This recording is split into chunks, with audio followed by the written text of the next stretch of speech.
Hey everybody, today we are going to be talking about Chocolate Chip Cookie Murder by Joanne Fluke. So about 2 years ago, I decided that I wanted to read books that had recipes included in them so that I could then do a book review while I was making said recipes.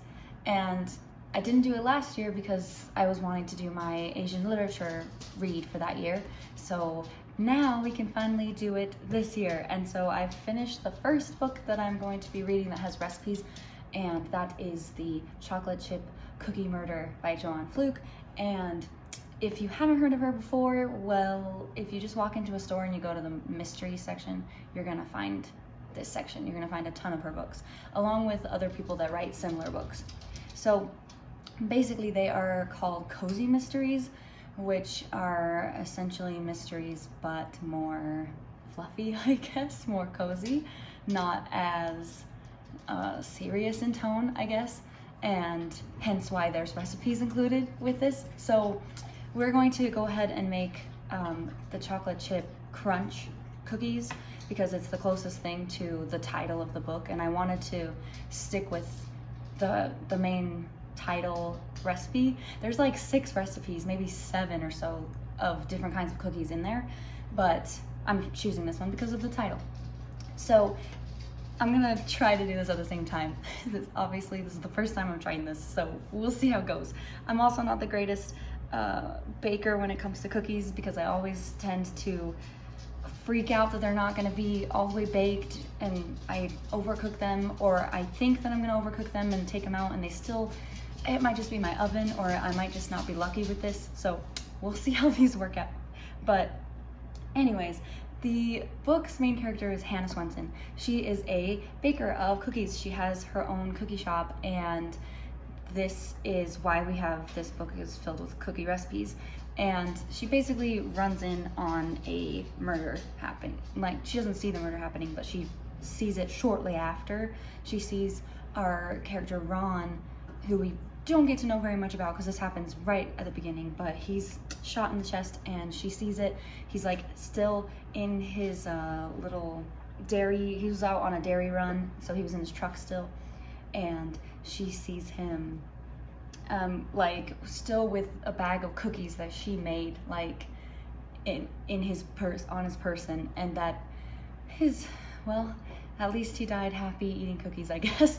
But so that's the first thing that happens, and then it kind of, we basically are just trying to figure out who the murderer is the whole time. So let me see if I can start this. Okay, so I'm gonna I already melted the butter, and I need to add sugars and stir this. Okay.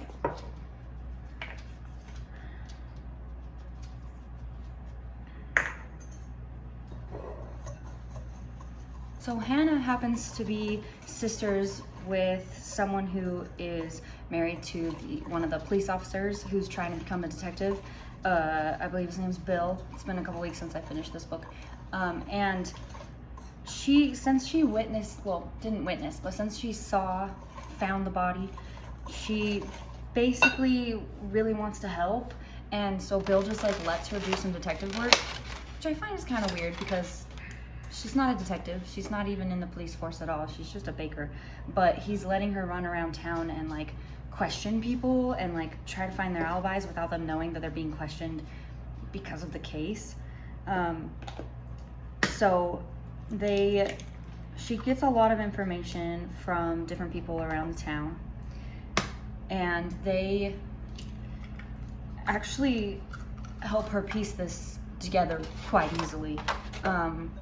At least like she's finding like really important chunks of information, like times of people at certain places, and she just so happens to be there when she goes to the school, and in the lunchroom, or in the kitchen of the school, she runs into the lady that works there and says that she didn't see Ron there, but she wasn't there yet, but when she came in she saw 2 cups.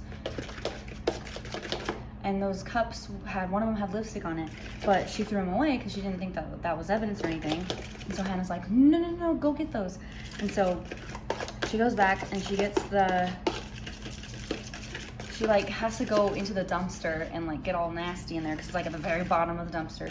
But she finds the cups and she takes one to Bill, and he is like, okay, well, we need to figure out like what this shade is and figure out where it's from. So she goes and she finds out who's the seller of like lipsticks in the town, talks to her, gets her to say who ordered from her recently and if that's the shade she got, and the answer was yes. So they find out who this mystery woman is, and she is trying to be really discreet because she's married and she was with Ron, and it kind of makes it seem like she was sleeping with him, but she wasn't. She just was there because she has a gambling problem, and Ron helps her to not have the gambling problem. It's kind of like a AA kind of thing. And so but she's like, but you can't tell anyone because nobody knows that I have this problem. And so they have that's why she didn't want to say anything, but she told under confidence, so she's like anonymous, and an anonymous tip basically.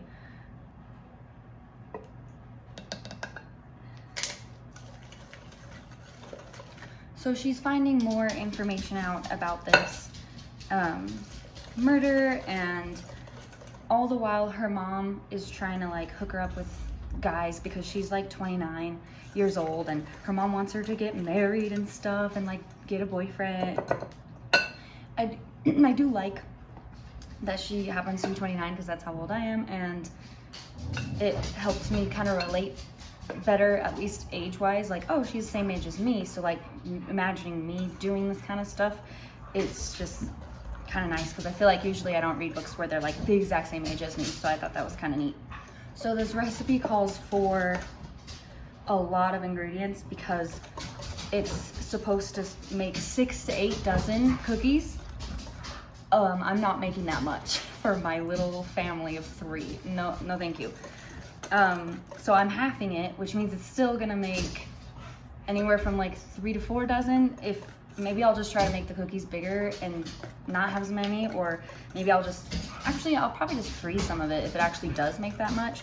But I don't know, maybe they're just really small sizes. It says walnut sizes, so that doesn't seem too small though, but not too big either.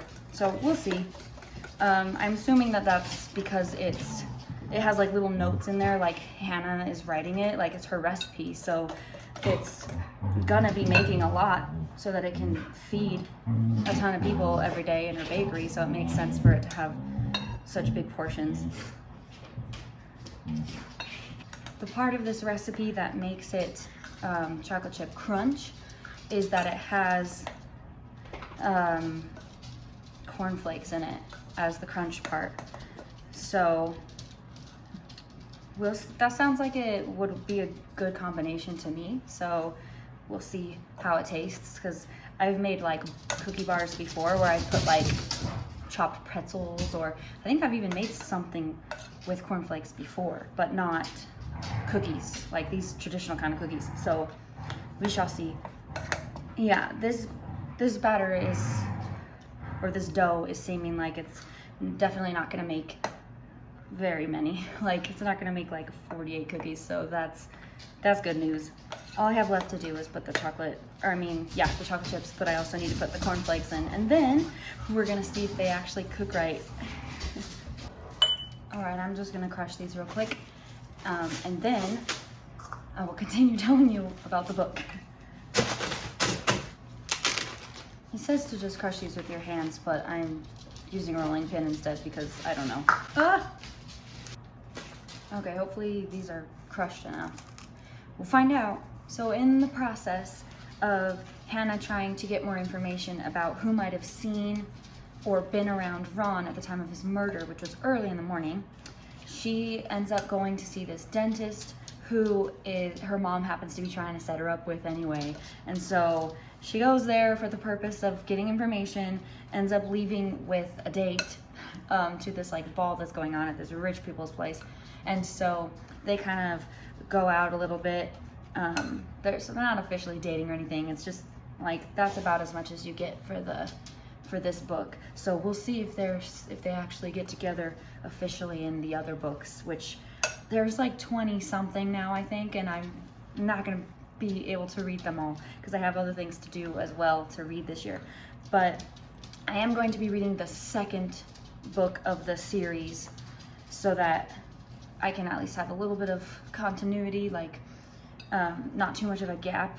And I don't think that you have to read one to understand the other. I'm pretty sure they're just like, you could pick any one up and then just read it, and it's just this little murder mystery on its own. They all have murder in the title, so I'm assuming that Hannah just is really unlucky and runs into a lot of people that are killed, or she becomes a detective and cooks on the side. I do not know, so we're gonna find out. But I'm not gonna tell you what happens. I'm not gonna tell you who the killer is because that's for you to find out. But I did enjoy it for it being a cozy mystery. Like, it's just, if that's the kind of thing you want, you're gonna probably enjoy it because you don't have to, like, you can still try to guess along the way, which I did guess, and I was mostly correct on my guess. So, you can still try to figure it out like a regular murder type book and stuff. And so it's fun to read, but it's also has recipes, and so it's like got that element to it. And so if that's seems like, you know, if you like to bake, like, you might as well read a book like this because you get to bake while you do it, while you read it. Okay, so I'm going to take a little pause to see if I can form these and get them cooking, and we're gonna see if they end up working out or if I messed up the recipe too much and if halving it makes a big difference. And so yeah, I'll be right back. Okay, so here's 12 of the cookies and we're going to cook them and see how they turned out. Okay, so I finished baking them, put a couple of them here on the cookie sheet to try to cool off. You're supposed to let them cool completely, but I'm going to taste one of them. I'm gonna taste one of them while they're still warm. So that, I don't know if that's gonna change and make it that much of a difference or not, but we'll see. So since I was talking and cooking at the same time, or talking and baking at the same time, I added 2 eggs, which is what you're supposed to do when you're doing it normal, but since I halved it, I was supposed to only add 1. So that means these are gonna be more chewy than crunchy. And I'm pretty sure the whole point of chocolate chip crunch cookies is for them to be crunchy. So, yep, leave it to me to mess it up. So we're gonna taste it anyway and see how it tastes this way. I tried adding some flour to kind of make it so it wasn't quite as eggy, but we'll see. I also cooked them extra than what it said because I told you that I always feel like they're not quite done. So before I actually eat one, I just wanted to wrap up about the book real quick. I looked up while they were cooking what exactly a cozy mystery is, and I guess the main component is that it's an amateur detective that's typically a woman. So yeah, so that is Hannah Swenson for us, is our woman amateur detective, since she's not actually a detective but a baker, and so that completely makes sense. So anyways, I like the book because, again, it's not something that you have to like invest a lot of time to read. They're pretty quick to read. They're also intriguing and interesting enough to like want you to like guess along with the main character and see if you can figure it out too with all the clues. And so it makes it kind of fun, and rather than rather than being like a really scary thriller mystery that gives you nightmares and stuff like that. So if you also, like I said earlier, if you like cooking, if you like baking, then reading mystery books where it gives you recipes to try is a great way to go. So you can do 2 things that you love. I will be doing a couple more of these with Joanne Fluke's books. There's other authors out there that do this too, but I'm just gonna do her books. So the next one I'm doing, I believe, is Strawberry Shortcake Murder. So if that recipe's in there, I'm gonna be attempting to make strawberry shortcake. So maybe I'll have more luck with that than with cookies, because I swear I can never quite get cookie recipes right, whether I just mess it up before I even bake it, or I just mess it up in the baking stage, or I just don't have the right palate for understanding that cookies are okay to be under baked a little bit. Like, I don't know. I just feel like I always get worried that they're just gonna be too doughy or like, yeah, too doughy. But anyways, let's try this real quick. I'm just going to have a piece of this one. So it's still warm. You're supposed to put them on the cooking rack because it's the cooling rack. It's supposed to help them be crisp. So I already know I messed it up because they're not crisp because I put an extra egg in it. So anyway, okay.